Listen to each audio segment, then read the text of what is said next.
Right, so we've got the Rangers elite coach and Clyde community coach Barry Calder. How you doing, Barry? I'm all right, mate. How are you?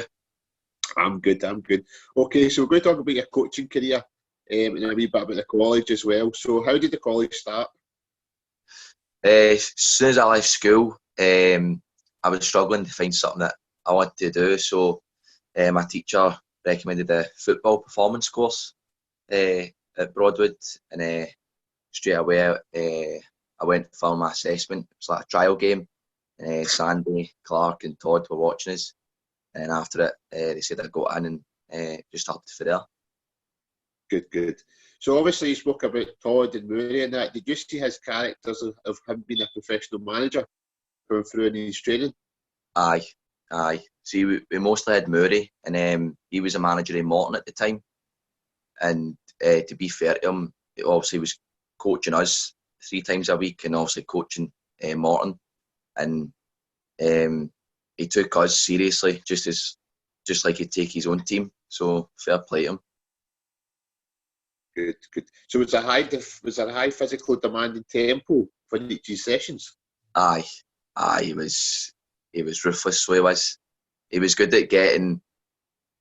He wouldn't let you slack or anything. The players that maybe were feeling down in that, he knew how to speak to them. Like if they just needed an arm around them and make them feel better. But the ones that he knew that could probably take a wee bit more stick, he was like myself. He was straight on us like, oh, why not winning that header? Why not going in for that tackle?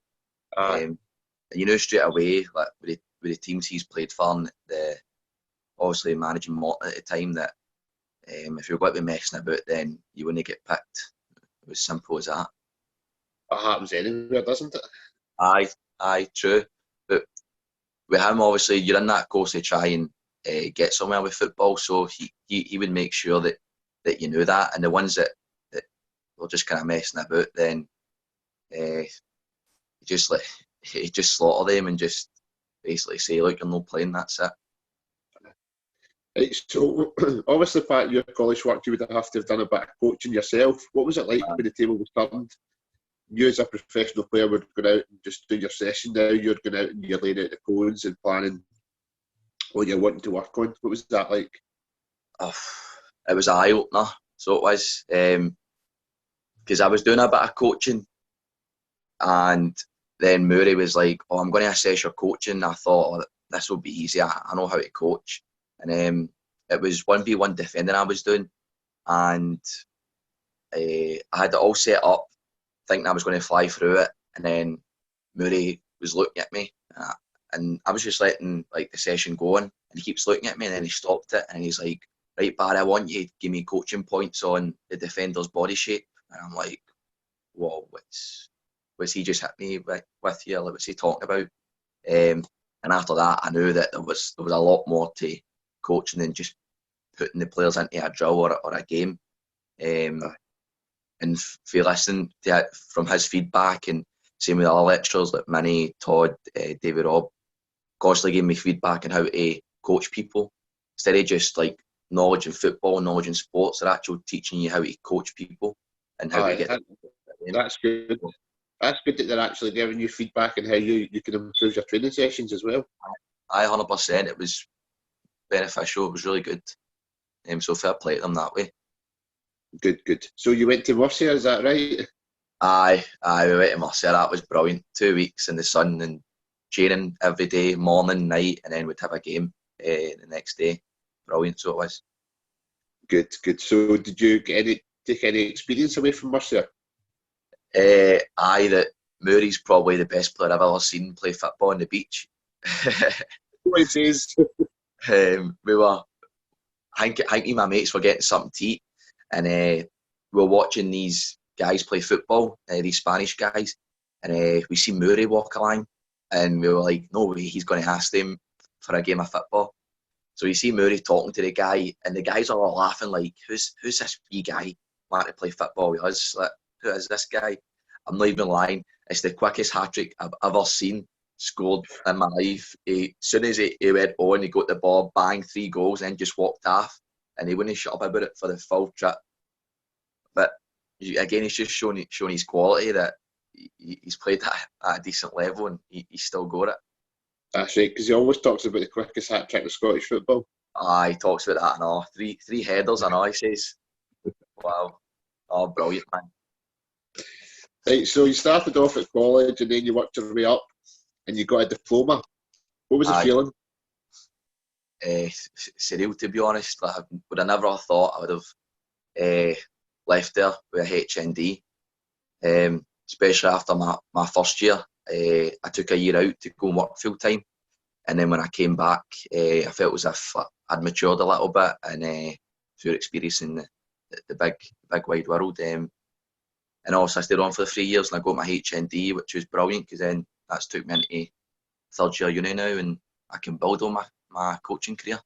All thanks to what I learned at college. Yeah, and obviously the college as well, it wasn't always just practical.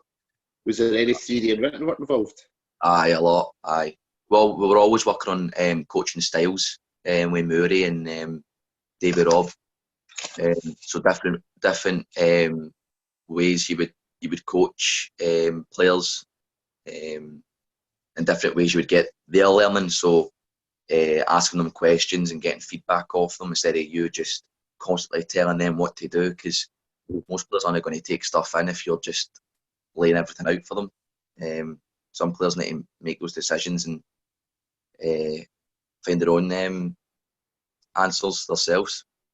So it was good that way. We've done a bit of fitness as well with David Robb and Ali Breton. They were always taking us in the gym and hitting us with hit sessions and fat burners and that. So it was good learning that side too, because we can add that to our coaching.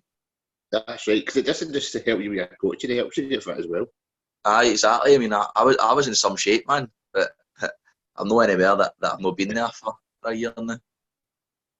But aye, it was brilliant. It was good. Good. So, your first time at Clyde 09s, aye. Did you manage to work through your college and bring all your man management skills into play during your first time at Clyde? Aye.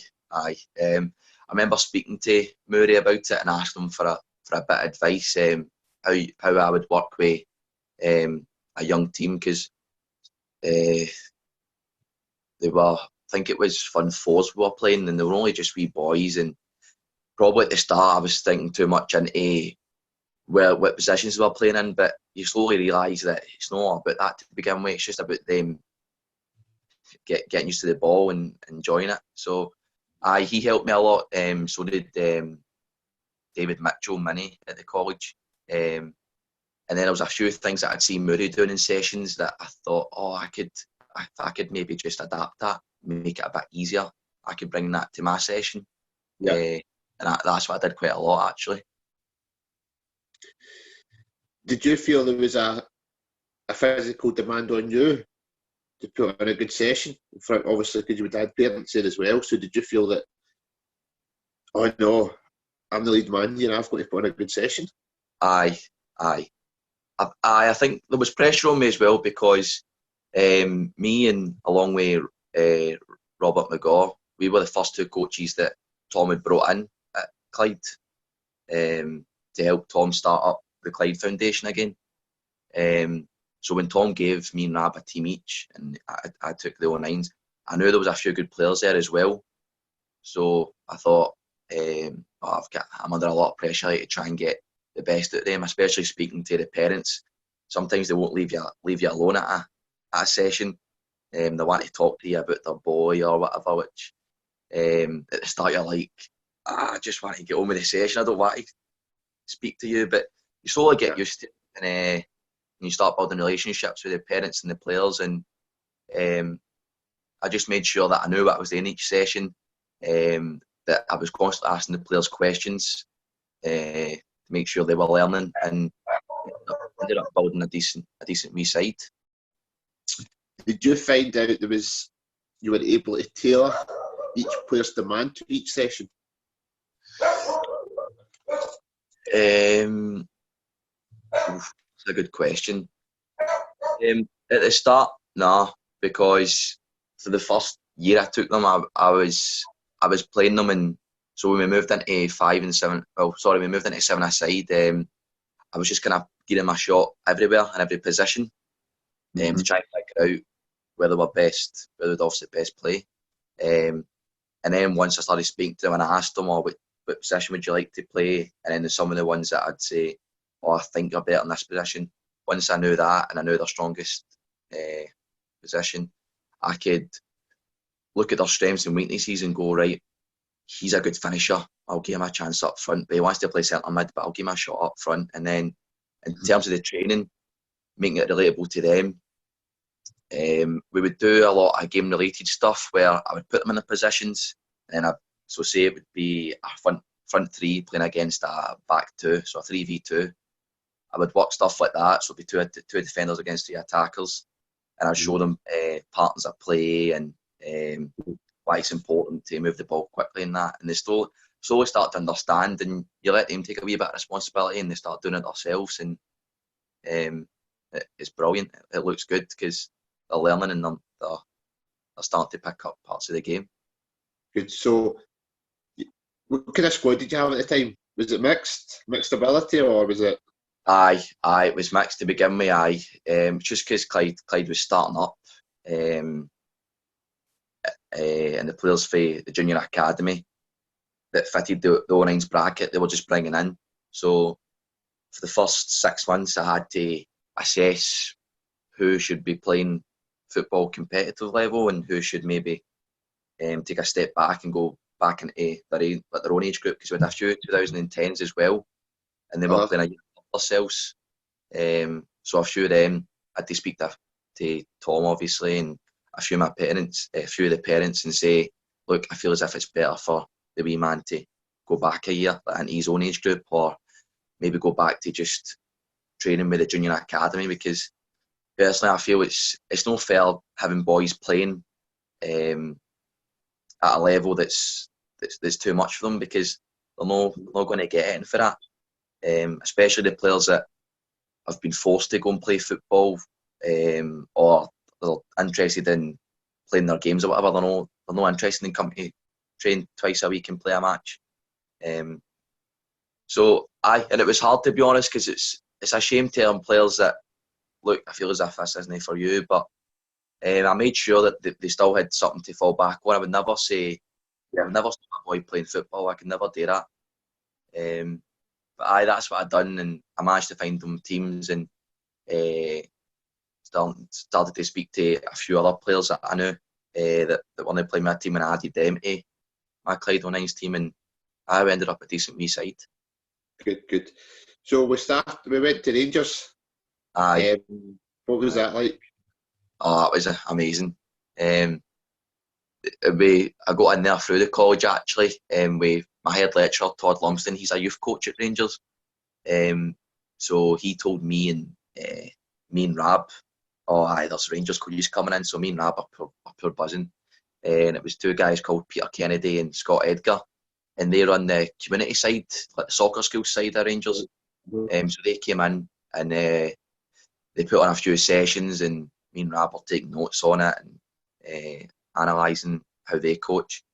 And then they were asking how we do it at Clyde, and then they asked us, put a session for us, show us what you do. So that's what we did. And then about a month later, I got an email from Peter asking me to send my CV. Sent my CV, and then a few weeks later, I invited me up to the Hummel Training Centre to put on a session. And I remember walking in just thinking, wow, this is, like, no disrespect to Clyde or Broadwood, but for the facilities at Broadwood to the Hummel Training Centre, it's a big step. And obviously Rangers being a big club in Scotland, it's just unbelievable being there. Aye, good. So obviously, you spoke about facilities there. There was a couple of coaches, Kevin Thompson, Gregory Vigneault. Aye. You talk a wee bit about them? So very, very rarely we'd get to see their sessions live, because they're too busy dealing with their teams, and we'd be inside taking so we take teams. So it could be a team for like Ayrshire or something, like a boys club. That's the teams that I'll coach, or it could be a school. So I'll be too busy inside coaching them, or they'd be outside. But to be fair to them, we do get like webinars, and we do see some of their session plans. We have coach education sessions that Peter sets up. They're brilliant. So we get to see bits of how they coach, but it's mostly the youth academy coaches we see, like Alan Boyd and Greg Stat. It's mostly their stuff they see and comparing it to what you learn, or in my opinion anyway, what you learn with the SFA, like with your level 1, 2 coaching badges, and what you learn at grassroots level. It's night and day, because obviously they're working with better quality of players, and there's a higher demand on them to educate the players. And the things you pick up for there are just brilliant, and I've used that as well into my coaching at Clyde and my coaching at Rangers. Good. And was there a wee mini Tav there at one point? Oh, aye. So for my assessment, we go inside, and I was talking to Peter. He's my boss at Rangers, and he's like, "Oh no, you'll be fine. It's just a group of 15 you're taking." And I was like, "Aye, that's fine." They were about six or seven. So I took them up the corner, and I was doing, what was I doing? I was doing a wee bit of ball mastery with them, and I could see this wee one with this frizzy curly hair, and I'm like, he looks like somebody I know. I know that wee boy. And I was like, "Oh, that's Tav's son." And so I tried to get him to listen. It was a nightmare, man. He wouldn't listen to me. He just kept running away with the ball. So then Peter walked by, and he's like, "Oh, you're under." He said something like, "You're under pressure now." And I just kind of like laughed, because I didn't quite take in what he said. And then I looked at the door, and Tavernier standing there watching the session. I was like, "Oh, you're kidding me on, man." Aye. Captain of Rangers watching me. So that was unbelievable, man. Good. So you've started a wee bit of coaching yourself, and get your own business up and running, Coda Coaching. So you've got the jersey on there. I always try and promote it as much as I can. Never got this hang off. So how did that move come about? So when I was younger, when I stayed in Govanhill, I used to do a wee bit of one-to-one coaching with my mate's wee brother and that.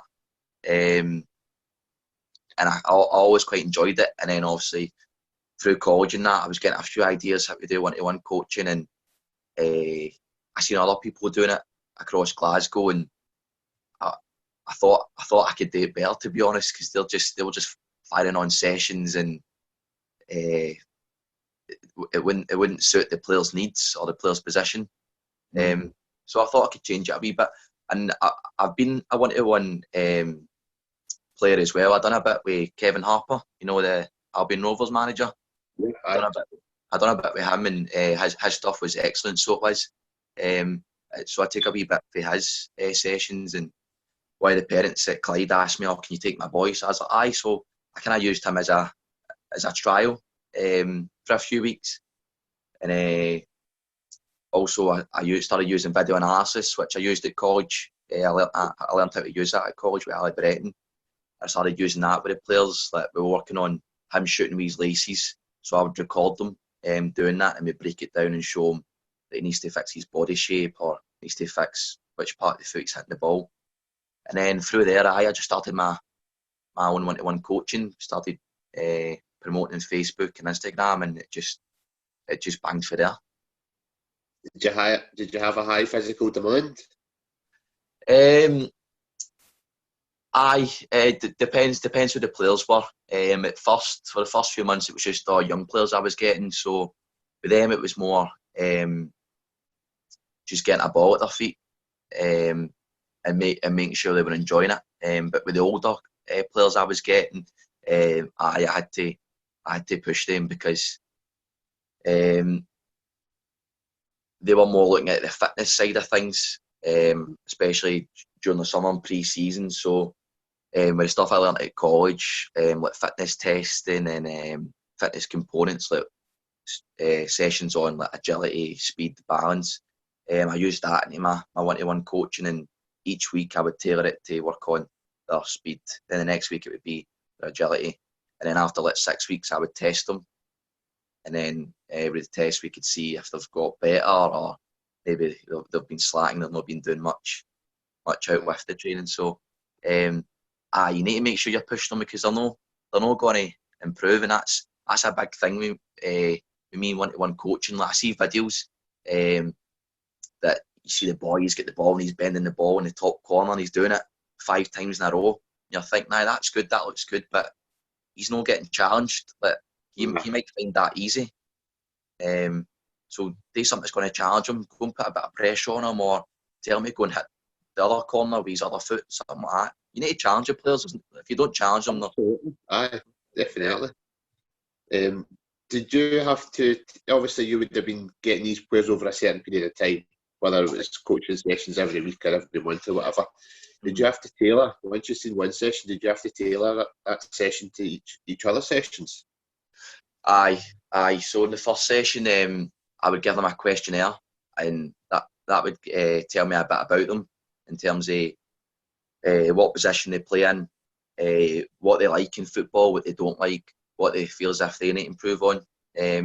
So I always find talking to your players and asking them what they want, and that plays a big part in how you're going to improve them, because you need to build a relationship with them, and you need to understand how to coach them and how to get the best out of them. So through that, each week we'd go through his questionnaire and we'd say, right, you said that you wanted to work on your first touch, right? So this session is going to be focused on that. And then maybe for the last 15 minutes, I'd go, right, so he'd be a striker, for example, why is a striker need a good first touch? And I'd get him to show me on the tablet, or he'd show me on the board, he'd write it down, or he'd show me a wee visual. Why a striker needs a first touch, obviously, to control the ball and get shots away. So every week we'd always have a different thing to work on, and then if they wanted to work on the same thing, I'd just tell them, look, this is your session. You tell me what you want to do. If you want me to help you out, then that's fine. But I want you wanting to be here and feeling as if you're improving and enjoying it. Because that's how they'll keep coming back. And that's what I did.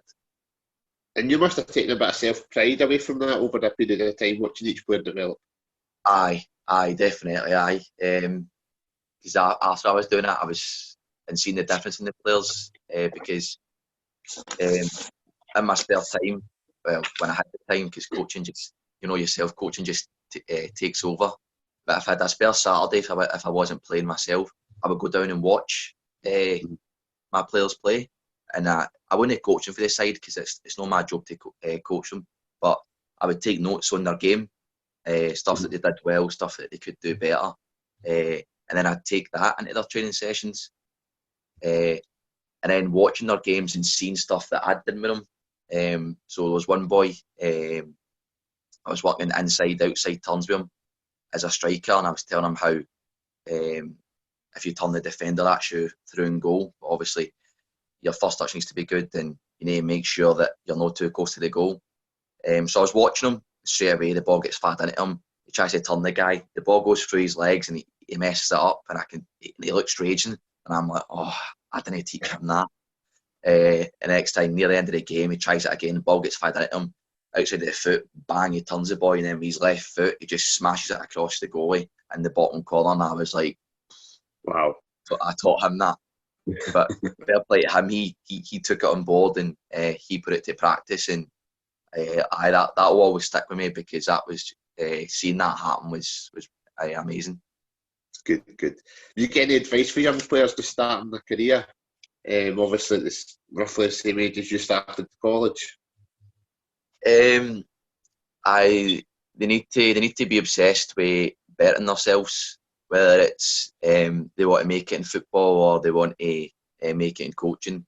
Unfortunately, I went to the college wanting to make it in football, and Murray will probably laugh at that if he hears that again. But I found somewhere in coaching, and because I was just obsessed. I'm obsessed with football, and I didn't want to go to college and fail. And that's what I always tell when I speak to some of the players that I know that still go to college. I say to them, you're not there to mess about. Like, it's no school. You're there to better yourself. So you need to be obsessed. You need to know what your strengths and weaknesses are. Building your strengths, further them, and tidy up your weaknesses. If that's playing wise or coaching wise, and constantly need to be learning enough. I feel as if a lot of young players don't watch enough football games. To busy playing FIFA or playing Fortnite. They don't watch enough football games to learn that way and watch the modern performers and what they do well and why they're playing at that level. Yeah, what we always tell our players is to watch a football game and follow that player in their position. Mm-hmm. And like when you said, whatever that player does, you take it away in your own time and try it your own skills, and if it works, it works. Mm-hmm. No, that's it. You're right. And there's only, yourself, there's only so much us coaches can do. It's up to the player to put it into practice. Up to him to go and watch a game and learn from that and take it in. Good. So, you get any advice? Do you definitely recommend the college? Aye, 100%. Aye. It changed my life, to be honest. It was. Honest, I wasn't the best in school. Too much carry on in my head, and the same in my first year in college as well. And then when I went away for a year and came back, I think Todd and Murray and that, they seen the difference in me, that I'd matured a little bit and that I wanted to get somewhere in coaching, and they gave me all the tools to get me where I am now. Obviously, I've got a long way to go, but they've helped me a lot to what I'm doing now. So huge credit to all the lecturers at Broadwood, and I would recommend it for anyone that wants to be a coach and also a football players, because I've got a few professional players that have been there, that have been to college. So I would recommend it for anyone who's interested in sports and coaching and football. Great place, great setup. Good stuff, Barry. Okay, thanks very much for your time. So we wish you all the very best. Keep well and keep safe, and we'll catch up with you very soon, all right? Thanks very much, mate. Thanks for having me. See you later. Bye.